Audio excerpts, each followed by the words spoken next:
Happy bahay, happy buhay. Mag-asawang patnubay, sa mag-asaway gabay.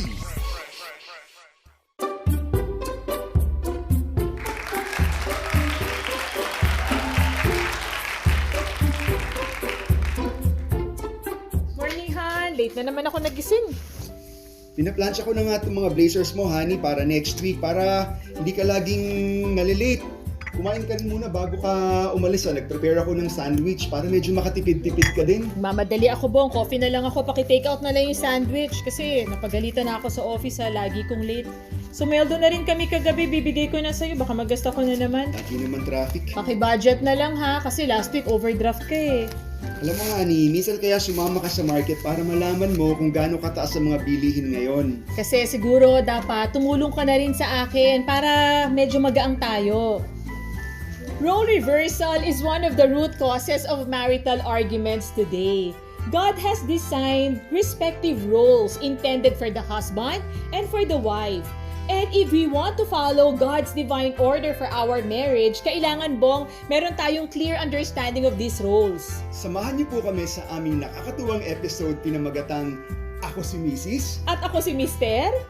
Bong, when we talk about roles, we are not identifying here sino ang boss at sino ang under the saya. Hindi po ganun yon.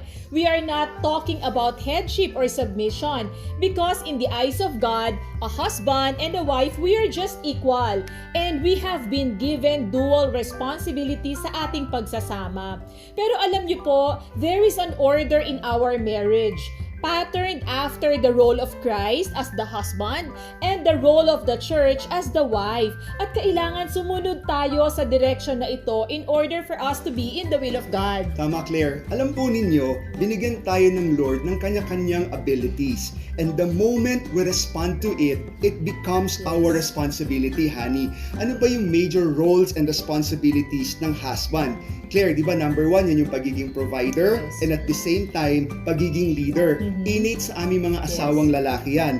But we should also provide strength and stability, and also we should cover and protect our family. Pero honey, take note hindi yan nagtatapos ng pagpo-provide ng mga material things sa isang pamilya. Dapat bilang husband, kami din yung nagpo-provide ng spiritual needs ng aming mga anak at sa ating buong pamilya.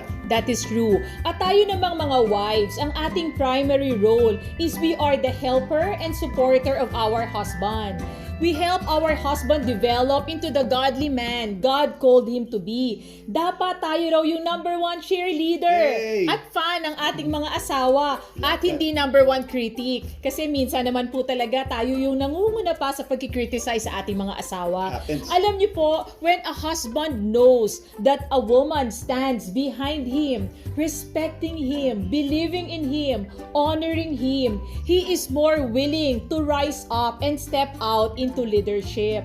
Another role nating mga misis, we are also the administrator. Kailangan meron tayong skillful na pangangasiwa, hindi lamang ng pera na iniintrega ni mister, ngunit pati ng tahanan at ng ating mga anak. Pero honey, there's always an exemption to the rule. There are times kasi when a couple agrees on flexibility due to a valid Yes. reason or a circumstance. Halimbawa, honey, si husband is a full-time minister, Okay. and then they have an agreement na si wife Ako muna yung muna magtatrabaho. magtatrabaho, yes. Okay yon. Or probably si husband merong mga physical condition na kailangan niya munang magpagaling o magpahinga. Then again, pag meron silang agreement, then okay yon. Okay. Pero honey, in some cases, ano ba yung danger ng role reversal? Okay. Kasi Bong, when the wife attempts to respond to the areas of responsibilities intended for the husband, ang nangyayari, we assume the assignment God has intended for you. When a wife becomes the leader and the sole provider sa pamilya, or when the wife assumes the role of a mother, automatic po yan. Or husband would assume the role of a child because nobody wants to be married to his mother. And kapag nangyari po ito, this can diminish our affection, our respect, and even our attraction towards our spouse. Claire, when the wife becomes too superior and too controlling, there is a tendency for us husband to lose our self-confidence. That's true. We feel helpless, and at the same time, parang magiging complacent kami. marami, it may trigger us to seek love and respect from other That is source. true. Kaya naman po dapat talaga, husbands should love their wives and wives should honor and submit to their husbands.